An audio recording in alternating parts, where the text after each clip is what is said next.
आज हम एक ऐसी कहानी सुनने जा रहे हैं जो वाराणसी, भारत से निकली है। दुख और मुक्ति की एक दास्तां। ये कहानी जितनी रूह कपा देने वाली है, उतनी ही सुकून भी देती है। तो चलिए, इस कहानी की गहराइयों में उतरते हैं। तो सोचिए जरा, वाराणसी का शहर, गंगा नदी और उसके किनारे बने प्राचीन घाट। लेकिन हमारी कहानी का केंद्र है कल्पवृक्ष घाट। एक ऐसी जगह जहां जाने से, पता है, वहां के लोग भी कतराते थे। कहते थे कि वो जगह एक अजीब सी खामोशी और उदासी में डूबी हुई है। तो चलिए, सबसे पहले ये जानते हैं कि इस घाट के साथ वो कौन सी किंवदंती जुड़ी थी जिसने इसे इतना रहस्यमयी बना दिया। आखिर ऐसा हुआ क्या था यहाँ? देखिए, वाराणसी के घाट मतलब चहल पहल, आध्यात्मिकता, जीवन, है ना, जैसे दशाश्वमेध या 80 घाट। लेकिन कल्पवृक्ष घाट वो बिल्कुल अलग था। वहां एक अजीब सा सन्नाटा पसरा रहता था। हवा में एक ठंडक थी। वो दुख की जगह थी, किसी उत्सव की नहीं। और इस घाट की कहानी जुड़ी है राधिका से, एक युवा विधवा। सोचिए, कम उम्र में विधवा होने के बाद समाज ने उसे बिल्कुल अकेला छोड़ दिया था। उसको अगर कहीं सुकून मिलता था तो बस इसी कल्पवृक्ष घाट पर, गंगा किनारे। पर एक शाम वो यहीं से गायब हो गई और उसका उसका पता फिर कभी नहीं चला। बस यहीं से शुरू हुई कहानियां उसकी दुखी आत्मा के भटकने की। अब कहानी में एक नया मोड़ आता है। एंट्री होती है अर्जुन की, एक फोटोग्राफर, जो शायद अनजाने में ही इस पूरी किंवदंती की तह तक पहुंचने वाला था। अब देखिए, अर्जुन, उसे इन भूत प्रेत की कहानियों पर कोई यकीन नहीं था। वो तो एक आर्टिस्ट था। उसके लिए कल्पवृक्ष घाट कोई डरावनी जगह नहीं, बल्कि एक मौका था, एक परफेक्ट शॉट लेने का मौका। शाम की धुन में लिपटी गंगा की वो अलौकिक सुंदरता, बस यही उसे खींच लाई थी। उसे डर नहीं, एक बेहतरीन तस्वीर की तलाश थी। तो सूरज ढल रहा था, घाट पर धुंध छाने लगी थी। अर्जुन ने अपना कैमरा सेट किया, लेंस को फोकस किया और तभी उसे पानी के किनारे एक धुंधला साया नजर आया। एक पल को तो उसे लगा कि शायद कोई स्थानीय महिला होगी, पूजा कर रही होगी। लेकिन जब उसने जूम किया ना, तो उसकी रीढ़ में एक सिरन दौड़ गई। वो साया वो पूजा नहीं कर रहा था, वो तो बस स्थिर खड़ा था, पानी को घूर रहा था। अर्जुन के हाथ कांपने लगे। फिर भी उसने हिम्मत करके क्लिक क्लिक क्लिक कुछ तस्वीरें खींच ही ली। और फिर जो हुआ वो अजीब था। जैसे ही उसने नजरें हटाकर कैमरे की स्क्रीन पर देखा, वो साया गायब था। वहां बस ठंडी खामोश धुंध थी और कुछ नहीं। अर्जुन हैरान रह गया, लेकिन अब उसने ठान लिया था कि वो इस रहस्य का पता लगाकर ही रहेगा। तो अर्जुन अगली शाम फिर उस घाट पर लौटा। लेकिन इस बार वो अकेला नहीं था। और यहीं से कहानी अपने सबसे खौफनाक मोड़ पर पहुंचती है।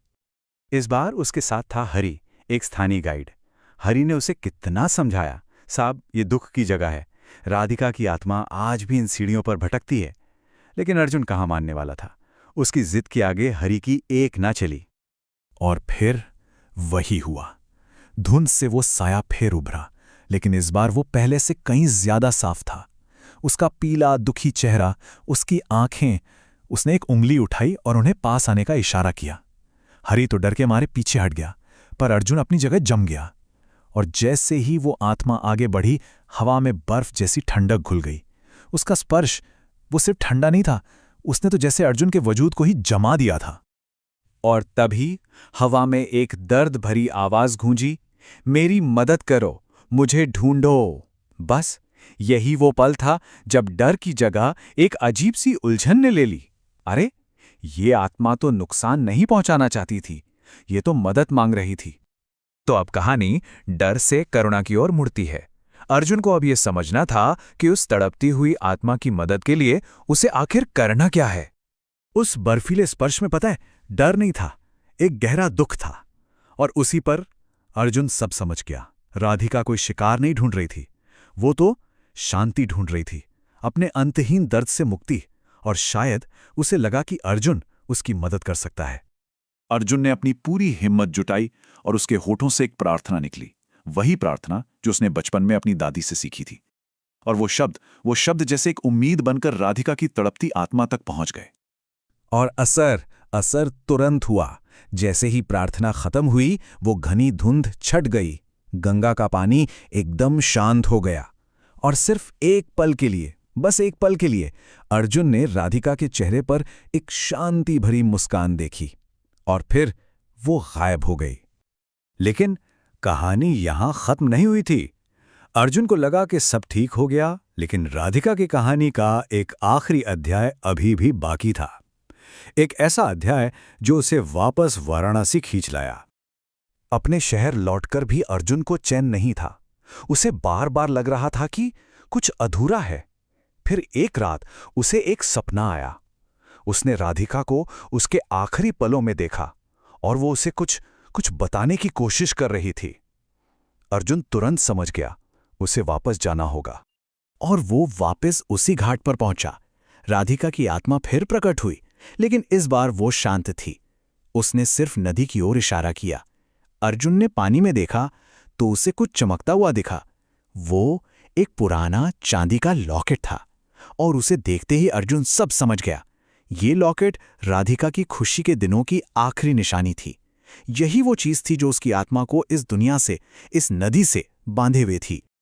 बस जैसे ही वो लॉकेट पानी से बाहर आया, राधिका की आत्मा पूरी तरह से शांत हो गई और हमेशा के लिए विलीन हो गई। और उसके साथ ही कल्पवृक्ष घाट का वो श्राप भी धुल गया। वो जगह जो कभी डर और दुख का प्रतीक थी, अब शांति और सुकून की जगह बन गई। राधिका को आखिरकार मुक्ति मिल ही गई। तो ये कहानी सिर्फ एक भूत की कहानी नहीं है, ये दुख, करुणा और आखिर में मुक्ति की कहानी है। और ये हमें सोचने पर मजबूर कर देती है कि वाकई जीवित और मृत लोगों को अलग करने वाला पर्दा कितना पतला होता है।